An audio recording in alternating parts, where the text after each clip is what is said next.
Students, welcome to Kavyanjali career institute. Physics class 11th में हमने start किया है यूनिट चैप्टर 1। आज हम सीखेंगे डेवलपमेंट ऑफ यूनिट्स कि किस तरह से यूनिट्स बनाई गई, किस तरह से यूनिट्स में सिनोनिमिटी लाई गई, आज पूरे वर्ल्ड में एक यूनिट सिस्टम क्यों इस्तेमाल किया जाता है। इन चीज़ों के सवाल हम आज आंसर करेंगे। तो टॉपिक है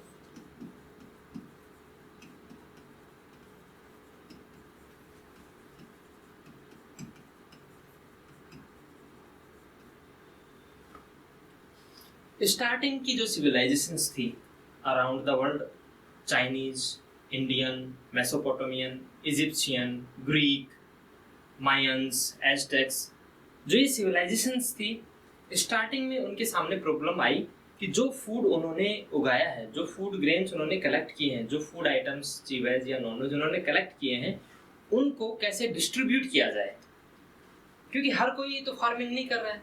not everybody is doing farming. वहाँ पे डिफरेंट जॉब्स होंगे। एक किंगडम है तो राजा भी होगा, मंत्री भी होंगे, डिफरेंट पर्सन्स होंगे, आर्टिसंस होंगे जो कि फार्मिंग नहीं कर रहे हैं। तो उन लोगों को भी फूड चाहिए, और फूड को अपन काउंटिंग से तो डिस्ट्रीब्यूट नहीं कर सकते कि किसी को एक ग्रेप्स दे दिया, किसी को एक तरबूजा दे दिया तो बराबर हो गया। किसी के पास 5 मेंबर फैमिली है, किसी के 10 मेंबर्स फैमिली में है, तो उन सबको काउंटिंग से तो फूड आइटम को डिस्ट्रीब्यूट नहीं किया जा सकता। और फूड ग्रेन जैसे राइस है, गेहूं है, ये जो चीजें हैं बहुत स्मॉल में है, बहुत छोटी हैं, तो इनको किस तरह से डिस्ट्रीब्यूट किया जाए। तो सबसे बड़ी पहले प्रॉब्लम आई थी कि फूड को किस तरह से डिस्ट्रीब्यूट किया जाए। तो उन्होंने एक बैलेंस बनाया, एक तराजू बनाई। तो बैलेंस तो बनाना इजी है। बैलेंस बनाने के लिए क्या चाहिए? आपको एक रोड चाहिए, एक रस्सी चाहिए जो कि इसको बीच के पार्ट को लटका दे, किसी रूप से या किसी पोल से लटका सकते हैं। और हमारे पास में 2 पल्ले चाहिए, पलड़े चाहिए, 2 बकेट चाहिए, इनको लटका दिया जाए। तो बैलेंस बनाना तो इजी है। ये बैलेंस बन गया। बैलेंस बनाने के बाद में हर पर्सन को इक्वल कैसे, क्या चीज इक्वल दी जाए। तो लोगों ने सजेस्ट किया इक्वल अमाउंट दिया जाए। तो what is equal amount, how to calculate equal amount. तो इक्वल अमाउंट ऑफ फूड, इसको रखा गया मास के रूप में। इक्वल अमाउंट ऑफ फूड हर किसी में डिस्ट्रीब्यूट किया जाए, जिसको कहेंगे कि उसका कितना मास है, कितना मास में हम फूड आइटम डिस्ट्रीब्यूट कर रहे हैं। फिर how much, next question is how much, कितना दिया जाए, हर किसी को कितना दिया जाए। तो एक स्टैंडर्ड बनाने की जरूरत पड़ी कि स्टैंडर्ड बनाया जाए एक।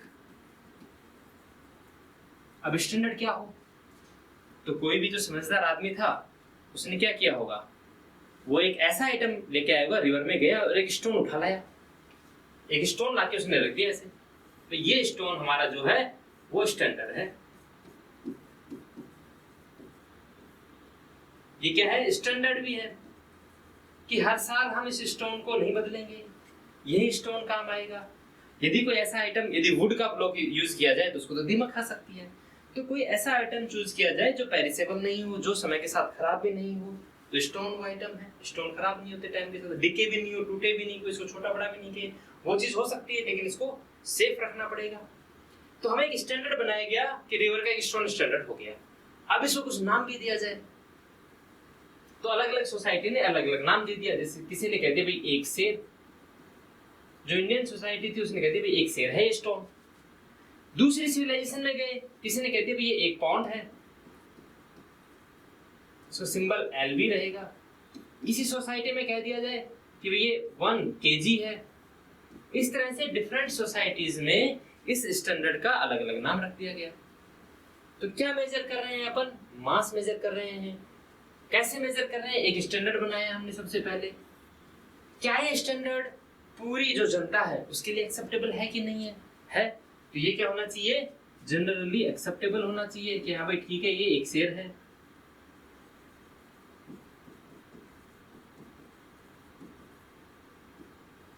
तो हमने क्या बनाया, हमने एक चीज बनाई, एक क्वांटिटी बनाई स्टोन की हेल्प से, जो कि एक स्टैंडर्ड बन गया और सभी लोग उसको एक्सेप्ट भी कर रहे हैं कि यस ठीक है, ये हमारा डिस्ट्रीब्यूशन सिस्टम हो गया। तो सबसे पहली बात, जो अमाउंट ऑफ फूड कितना दिया जाए, जो स्टैंडर्ड बनाया गया, क्या ये स्पेसिफिक चूज किया गया कि नहीं भाई उसी रिवर से एक उसी कलर का स्टोन लाना है, चाहे छोटा हो चाहे बड़ा हो? ऐसा नहीं था। कैसे चूज किया गया? रैंडमली चूज किया गया था।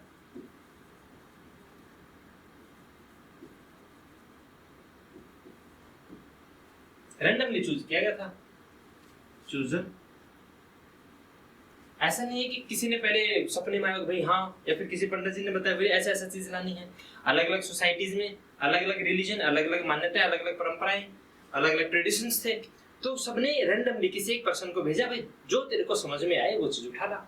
उसने जाके एक स्टोन उठा लिया, उसका स्टैंडर्ड बना देगा भाई, एक शेर रहेगा या एक रहेगा। एक ही क्यों बनाएगा? क्योंकि उसके मल्टीपल में देंगे ना। मान लो किसी फैमिली में 5 मेंबर्स हैं तो उनके भी इसको 5 दे दो, इसके इक्विवेलेंट 5 दे दो, 10 है तो 10 दे दो। उस हिसाब से डिस्ट्रीब्यूट किया गया। तो जो स्टैंडर्ड हमने बनाया, पहली बात तो स्टैंडर्ड है, जनरली एक्सेप्टेबल है, रैंडमली चूजन है, और जो अमाउंट इस साइड हम रखे हैं, चाहे फूड ग्रेन रख रहे हैं, चाहे कोई भी फूड आइटम रख रहे हैं, हम इस आइटम को क्या कर रहे हैं, इससे कंपेयर कर रहे हैं। तो हम क्या कर रहे हैं? Comparing other quantities. Comparing other quantities. इन सबको मिला के क्या डेफिनेशन बनती है? इन सबको मिला के डेफिनेशन बनती है यूनिट की। तो what is a unit? A unit is randomly chosen. It is generally या internationally या nationally accepted, and it is a standard. And when we measure other quantities, we compare it with the standard. So this is called unit. So this is how the unit system is developed. So I am talking about only the mass, food and mass. What about the clothes?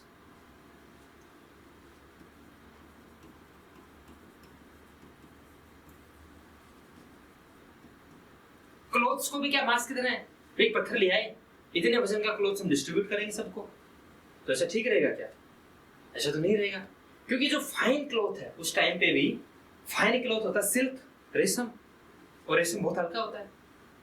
और दूसरा सूती खादी जो है, जो सूत है, ये थोड़े भारी होते हैं। अब उसको वजन के हिसाब से देंगे तो आपको बहुत ढेर सारा रेशम दे देंगे। रेशम को बनाने में बहुत टाइम लगता है, तो जो बना रहा है वो कहेगा यार मेरा तो सूत से तो हल्का है, लेकिन टाइम भी बहुत ज्यादा लगा इसको बनाने में, इसको कलेक्ट करने में बहुत ज्यादा टाइम लगा, रिसोर्सेज बहुत ज्यादा लग गए। जहाँ खादी 10 लोग बना रहे हैं वहां पे 100 लोग रेशम में लग रहे हैं, तो लोग वजन से नापो तो हमारा तो गुजारा होना ही नहीं है।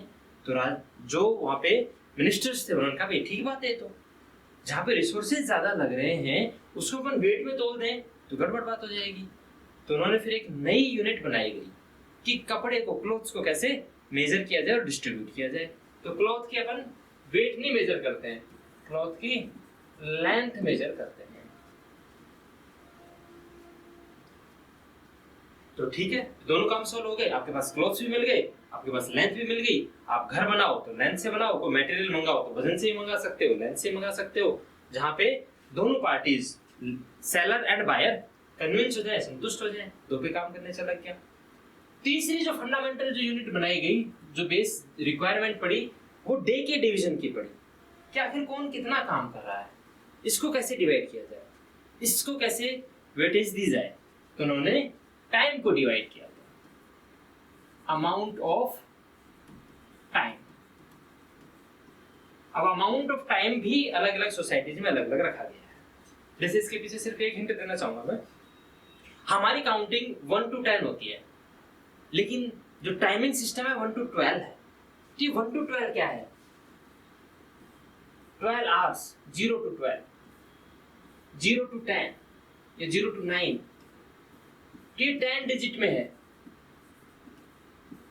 हम कुछ बच्चों ने बाइनरी सुना होगा, वो 0 to 1 ही रहता है, 0 और 1 में कोई कोडिंग लिखी जाती है।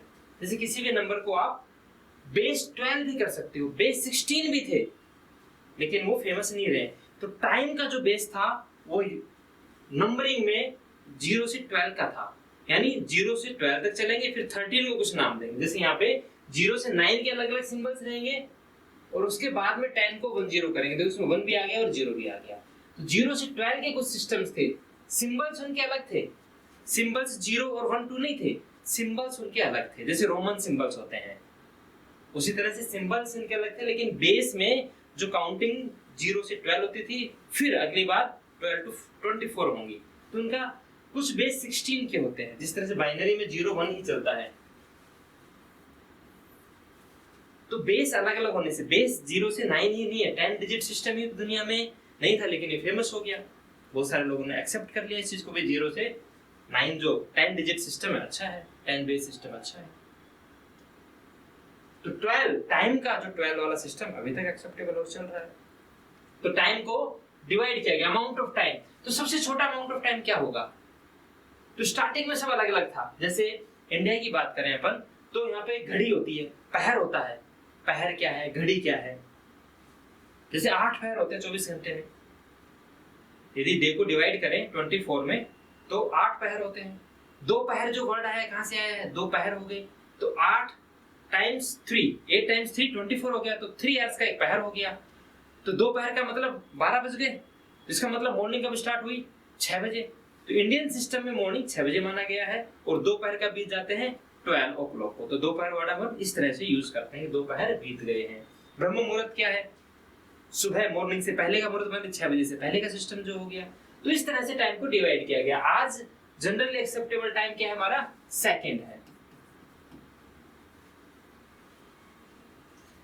तो विद ऑल दिस एक्सप्लेनेशन, जो बातें मैंने कही हैं या समझाई आपको, इससे आपको समझ में आएगा कि यूनिट सिस्टम को कैसे डेवलप किया गया।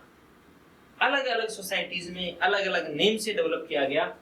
लेंथ की बात करें तो लेंथ में भी देखो, मास की बात की हमने 1 से 1 पाउंड और 1 केजी। यदि हम लेंथ की बात करें तो लेंथ में डिफरेंट डिफरेंट है। जैसे इंडिया में यदि हम बात करें, जैसे इंच, फुट, फुट क्या लेंथ होती है? गज, गज क्या लेंथ होती है? मीटर, मीटर या मीटर क्या लेंथ होती है? बिलांत या हाथ, इंडिया में ये भी सिस्टम था, हाथ नाप लो किसी स्टैंडर्ड पर्सन का, या बालिस्ट कहते हैं, बिलांत कहते हैं, वो नाप लो। गज नाप लो, मीटर हो गया, फुट हो गया, इंच हो गया, सेंटीमीटर हो गया। ये तो मैं सिर्फ वो 2-3 आसपास नेबरिंग कंट्रीज की बात कर रहा हूं जो हमने सुने हुए हैं, जबकि अलग अलग सोसाइटीज में लेंथ को नापने के लिए भी अलग अलग यूनिट्स थी। तो होप आपको समझ में आया होगा कि डेवलपमेंट ऑफ यूनिट्स किस तरह से डिजाइन की गई है, यूनिट की डेफिनेशन फिर किस हिसाब से बनी है। तो what is the definition of unit? It is a standard which is randomly chosen and generally accepted या internationally accepted by which we compare other quantities, by which we measure and compare other quantities.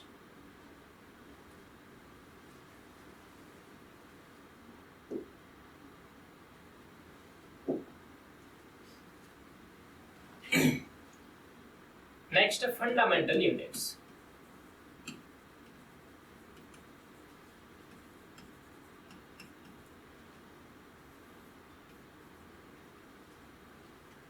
What are fundamental units? Fundamental units are those which are not interdependent, यानी एक unit का दूसरे unit से कोई लेना देना नहीं है। जैसे हम मास की बात करें तो मास का लेंथ से कोई लेना देना नहीं है। अलग अलग क्वांटिटीज का लेंथ डिफरेंट हो सकती है, मास डिफरेंट हो सकता है। और तीसरी हमारे पास में टाइम, टाइम का मास और लेंथ से कोई लेना देना नहीं है। तो फंडामेंटल ये है, fundamental physical quantities, mass, length and time. सबसे पहले इन्हीं को इन्वेंट किया गया था, इन्हीं के बारे में सोचा गया था। सबसे पहले इन्हीं के बारे में क्यों सोचा गया? इसके भी पीछे एक फेमस कोट है कि आवश्यकता आविष्कार की जननी होती है। नीडफुलनेस इज मदर ऑफ इन्वेंशन। तो जहां जहां नीड आएगी वहां इन्वेंट किया गया। सबसे पहले मास की नीड आई, फिर लेंथ की नीड आई, फिर टाइम की नीड आई, और आज के टाइम में तो और बहुत सारी चीजों की नीड आई। वो ढूंढा गया कि कौन से आपस में इंटरडिपेंडेंट नहीं है, एक दूसरे के ऊपर डिपेंड नहीं करते। तो फंडामेंटल यूनिट्स वो होती है जो इंटरडिपेंडेंट नहीं होती है, units which are not depend on each other. तो मास की unit is defined as KG, length defined as metre, and time defined as second. अब ये भी डिफरेंट कंट्रीज में डिफरेंट डिफाइन किए गए थे। तो स्टार्टिंग में जो फेमसली नोन है तो इनको बोलते हैं MKS, metre kilogram and second. दूसरी कंट्रीज की बात करें तो मास को पाउंड में नापते थे LB, लेंथ को फिट में नापते थे फिट, और टाइम को तो सेकेंड में नापते थे। तो सबसे पहले फिट रखा गया, फिट पाउंड एंड सेकेंड। तो FPS सिस्टम डिजाइन किया। कुछ कंट्रीज में मास को ग्राम में नापते थे, जैसे इंडिया में ग्राम में नापते थे, लेंथ को सेंटीमीटर में जो कि प्रिसाइज ज्यादा होती है, टाइम को सेकंड में। तो यहाँ पे आ जाएगा CGS। तो fundamental units, these are the fundamental units, 3 fundamental quantities जो उनकी यूनिट रहेंगी, 3 फंडामेंटल यूनिट्स रहेंगी। और ये फंडामेंटल यूनिट्स वर्ल्ड में अलग अलग थी, डिफरेंट कंट्रीज में डिफरेंट थी। तो दीज आर यूनिट सिस्टम्स।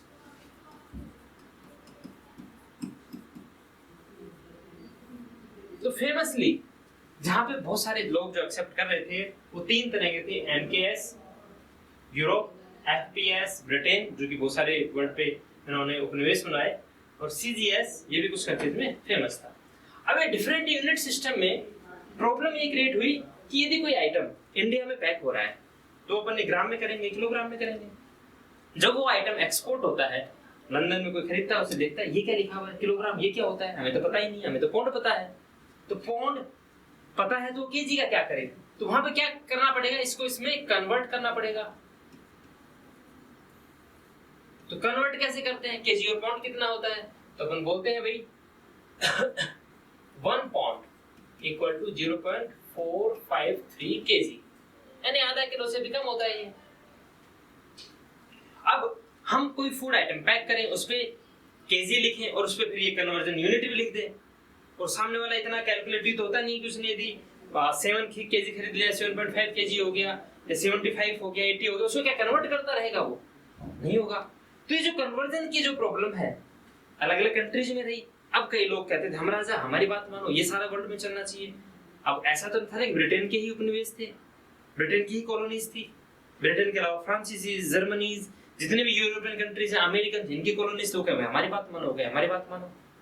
फिर जो कॉलोनीज होकर भी हमारी बात तो कभी सुनी ही नहीं जाएगी इस तरह से, हम तो दबे हुए लोग हैं। तो इस तरह से क्या हुआ, ये चीज चलती रही। जब बहुत सारे वर्ल्ड आजाद होने लगे, जो थर्ड वर्ल्ड कहते हैं, जो कॉलोनीज थी जो डिपेंडेंट होने लगी, 1947 इंडिया आजाद हो गया, उसके पहले और बाद में बहुत सारी कंट्रीज आजाद हुई, तो ये सब मिले। UN पहले बन चुका था, तो 1971 में ये सारी कंट्रीज असेंबल हुई और उन्होंने कहा कि ये कन्वर्जन का सिस्टम है, हमें खत्म करना पड़ेगा, ये झंझट खत्म करना पड़ेगा, ताकि कोई भी फूड आइटम जो खरीदे उसको क्लियरली मेंशन हो, भाई 1 केजी का आइटम है और इतना सा आइटम मिलेगा आपको, कंफ्यूजन भी ना रहे और कोई बेवकूफ भी ना बनाए। तो इन्होंने पेरिस के अंदर मीटिंग हुई, तो उसको सिस्टम इंटरनेशनल नाम दिया गया, SI यूनिट सिस्टम, और एक्सेप्ट किया गया कि आप चाहे राजा रहे हो, चाहे रंक रहे हो, चाहे भिखारी रहे हो, कोई कंट्रीज का कोई लेना देना नहीं है, हम मास को केजी में ही नापेंगे और ये सारे एक्सेप्ट करेंगे, इंटरनेशनल एक्सेप्ट होना चाहिए ये, लेंथ को मीटर में नापेंगे और टाइम को सेकंड में ही नापेंगे। इस तरह से SI यूनिट सिस्टम को डिजाइन किया गया। तो होप आपको फंडामेंटल यूनिट्स और यूनिट सिस्टम्स और आज जो करंटली यूज कर रहे हैं हमें वो समझ में आया होगा। फिर भी इसमें देखो, आप जब केक लेने जाते हो मार्केट में तो आपको केजी में मिलता है या किसी दूसरी यूनिट में मिलता है, या आप समझते हो कि हाँ केजी में मिल रहा होगा। तो जब भी आप दुकान पे जाओ तो केक वाले से पूछना कि भाई कितने का है, कितना वजन है, इसमें मास कितना है, तो वो बताएगा कि 1 है, 2 है, 3 है, ऐसे ही बता सकता है वो। यदि आप और डीपली पूछेंगे एक क्या 1 किलो है क्या ये, तो वो बताएगा भाई नहीं 1 किलो नहीं है ये 1 पाउंड है। तो आप सोचोगे 1 पाउंड, अच्छा यानी 1 किलो के बराबर ही होगा। भाई आपको पता नहीं है तो ऐसा ही जिम करेंगे भाई 1 पाउंड 1 किलो ही होगा, एक ही तो यूनिट है और पूरे वर्ल्ड में एक ही यूनिट सिस्टम चल रहा है, ऐसा ही चल रहा है। लेकिन हमने पढ़ा कि 1 पाउंड 1 किलोग्राम नहीं होता, आधा से भी कम होता है। तो केक को क्यों पाउंड में नापा जा रहा है, क्यों बेकरी वाले अभी तक ऐसा कर रहे हैं? आप केजी में भी पूछेंगे बताए करीब करीब आधा किलो होता है, बता भी देगा वो, ऐसी कोई बात नहीं है। लेकिन उससे क्या पता चल रहा है कि जो अमूमन जनता है, जो नॉर्मल पीपल है, वो क्या अज्यूम करते हैं कि 1 किलोग्राम के बराबर ही होगा, तो सोचते हैं कि हमने भाई 250-300 रुपए में 1 किलोग्राम आइटम ले लिया and they are satisfied with that. यदि उनको पता चले भी आधा से किलो से कम भी लिया है तो हो सकता है डिससेटिस्फाइड हो जाए, हो सकता है इतनी महंगी चीज है ये। तो मार्केटिंग स्ट्रेटेजी के तहत अभी तक ये बताया जाता है भाई ये 1 का है, 2 का है, 3 का है। अब आप अज्यूम कीजिए कि भाई 1 किलो का है कि 1 पाउंड का है।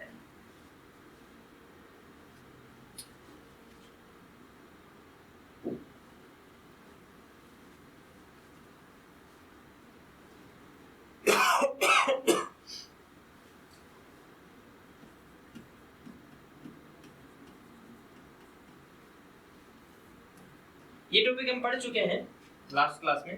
तो ऐसा यूनिट कौन कौन सी हैं? ऐसा यूनिट जो इंटरडिपेंडेंट नहीं है आपस में, वो है हमारी kilogram, metre, second. Then current जो है उसको एम्पीयर में नापते हैं, इसको अपन डिटेल से पढ़ेंगे 12th क्लास में। फिर है मोल, केल्विन एंड कैंडेला। तो दीज आर 7। तो ऐसा यूनिट सिस्टम में आज हम थोड़ा मोल को एक्सप्लेन करते हैं। What is mole? तो what is mole? What is 1 mole? What it represents?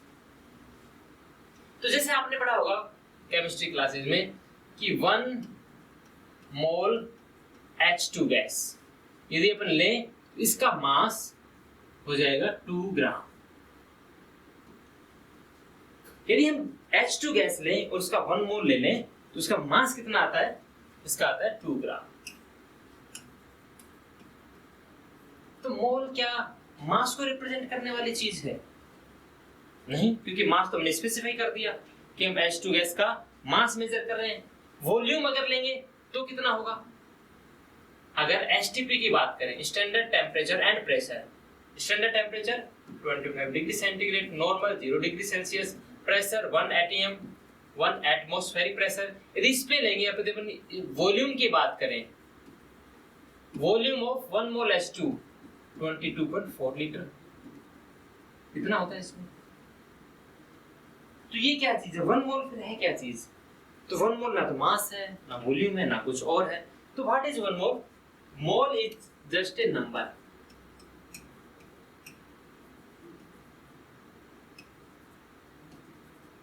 As an example, I say 1 dozen.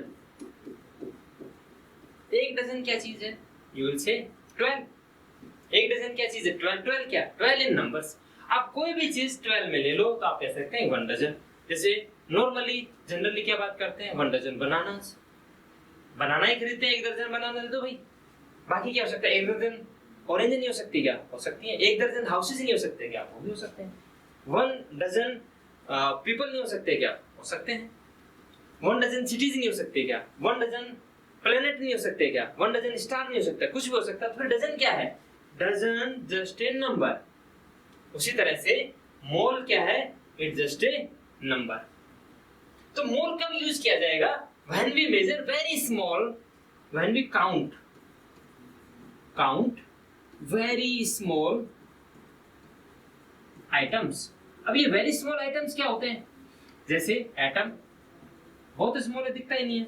Molecules ये भी नहीं दिखते। इलेक्ट्रॉन्स, प्रोटॉन्स, न्यूट्रॉन्स, ये बहुत स्मॉल आइटम्स है। इसका मतलब कि मोल बहुत बड़ा नंबर होना चाहिए। तो मोल कितना बड़ा नंबर है? मोल एक नंबर है, वो है 6.023 10 to power 23। तो यहाँ पे अप्रोक्स मान सकते हैं, दोनों 23 है। इस तरह से इसको अपन याद कर भी सकते। तो बहुत छोटी है ये और ये नंबर बहुत बड़ा है। अब ये 23 पावर कितना बड़ा है वो थोड़ा सा देख लेते हैं। जैसे यदि अपन काउंटिंग करें तो 1000 की तो हमें आती है, ये हो गया 1000। 1000 से ऊपर, 1000 से ऊपर क्या होगा? 10,000। तो इसको अपन 10K बोल सकते हैं। तो 10K 1000 को क्या बोलते हैं? K भी बोल लेते हैं। 10K 10,000। 100,000 यानी लाख हो गया, 100,000 बोल सकते हो। 1000 ये नया वर्ड यूज होता है मिलियन। जो 1000 होता है मिलियन एंड 10 to power 6 हो गया। देखो ये 10 to power 3 हो गया है, ये 10 to power 4 हो गया है, ये 10 to power 5 हो गया है। 10 to power 6 मिलियन कितना होता है? 10 to power 6। इसी तरह से अपन इसको m लिख लेंगे। मिलियन होता है 10 टू पावर 6, तो 10 मिलियन, फिर 100 मिलियन, फिर 1000 मिलियन, यानी km हो गया। तो km नहीं बोलेंगे, इसको बोलेंगे बिलियन, b। तो 10 टू पावर कितना हो गया, 9 हो गया बिलियन। ये देखो 10 टू पावर कितना हो गया, 7, 10 टू पावर 8 और 10 टू पावर 9। बिलियन के आगे यदि अपन बात करेंगे ट्रिलियन की, तो ट्रिलियन कितना हो जाएगा,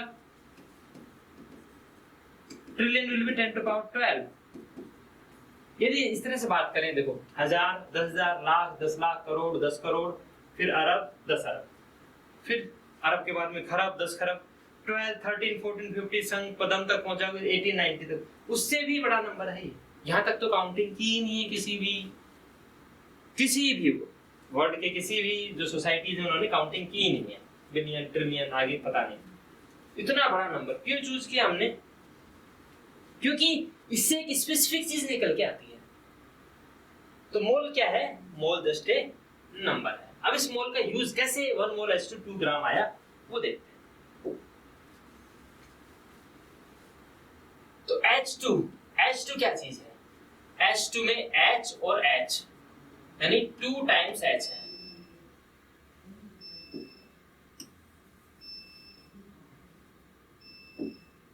तो 2 H है, H एंड H। तो H क्या चीज है, हाइड्रोजन क्या होता है, तो हाइड्रोजन में एक तो प्रोटॉन होता है और एक इलेक्ट्रॉन उसके अराउंड रिवॉल्व कर रहा होता है, यही होता है। तो इसमें क्या है, 1 प्रोटॉन और 1 इलेक्ट्रॉन, और 2 H मिल जाए तो H2 गैस बन जाती है। यदि अपन इसके मास की बात करें तो एक प्रोटॉन का मास कितना होगा, तो 1 प्रोटॉन का जो मास होगा वो होगा 1.67 10 टू पावर -27 kg, ये होता है। 1 इलेक्ट्रॉन की जिसके मास की बात की जाए तो इसका मास कितना होगा, इसका मास होता है 9.1 10 टू पावर -31 kg। यदि इसको 27 में ही लेके आए तो 4 kg होगा। इन दोनों को जोड़ दें, यदि इनको ऐड कर दे तो H का मास कितना होगा, 1.67 10 टू पावर -7 kg के करीब ही होगा। H2 का मास कितना हो गया, इसका डबल हो गया है, यानी 2 times 1.67 into 10 to power -27 kg हो गया है। यदि हम एक एटम H लेते हैं, 2 एटम लेते हैं, दोनों को जोड़ देते हैं, H2 बन जाता है। तो टोटल मास कितना है हमारा, मॉलिक्यूल का मास इतना हो गया। अब हम बात करते हैं 1 मोल लेते हैं तो क्या होता है, तो 1 मोल H2, इसका मतलब क्या हुआ, हमने इतने सारे ले लिए पहले, तो ये तो नंबर हो गया, और इसका मास की जब बात करेंगे तो इसका मतलब ये हो जाएगा 2 1.67 10 टू पावर -27 kg। सिर्फ इस 2 को छोड़ देते हैं, बाकी को यूज करते हैं, तो हमारे पास नंबर आ गया है 6.023 1.67 10 टू पावर 23 10 टू पावर -27, और kg को ग्राम में बदल लेते हैं तो 10 टू पावर 3 ग्राम। और एक हमारा 2 रह गया, इस 2 को रख देते हैं लास्ट में into 2। इस नंबर को यदि मल्टीप्लाई करते हैं तो अप्रोक्सीमेटली 10 के आसपास आता है, ये अप्रोक्सीमेटली 10 आ जाएगा ये नंबर। तो यहाँ कितना नंबर आ गया, 23 और 3 26 10 टू पावर -1 एक रह गया, 23 3 26 27 है -1 into 2 क्या रह गया, देखो यूनिट ग्राम भी है, यहाँ पे ग्राम हो गया है, ये 1 हो गया, 1 into 2 यानी 2, अप्रोक्सीमेटली 2 ग्राम आ गया। तो 1 मोल क्या हुआ, 1 मोल जस्ट ए नंबर हुआ, और नंबर कितना बड़ा है, ये बहुत बड़ा नंबर है। अब क्या H2 या मॉलिक्यूल के अलावा भी यूज कर सकते हैं, तो हम कह सकते हैं कि अर्थ पे एंट्स बहुत ज्यादा हैं, बहुत ज्यादा चींटियां हैं धरती पे, तो हम कह सकते हैं धरती पे 2 मूल चींटियां हैं, हो सकते हैं, बिल्कुल हो सकते हैं। स्टार्स हमें अभी तक काउंट ही नहीं किया, यूनिवर्स कितना बड़ा है, तो वी कैन से कि 1 मोल स्टार्स है, हो सकते हैं, इतने सारे नंबर में स्टार्स हो सकते हैं, लेकिन स्टार्स बहुत बड़ी क्वांटिटी है, लेकिन मोल यूज किया जाता है बहुत स्मॉल क्वांटिटीज की, ये जनरल चीज है, लेकिन मोल जस्ट ए नंबर है। होप आपको आज डेवलपमेंट ऑफ यूनिट सिस्टम समझ में आया होगा, फंडामेंटल यूनिट्स कैसे यूज की गई हैं, और मोल जो कंसेप्ट है वो क्या है, उसका फंडामेंटल क्या है, वो समझ में आया होगा। Thank you students.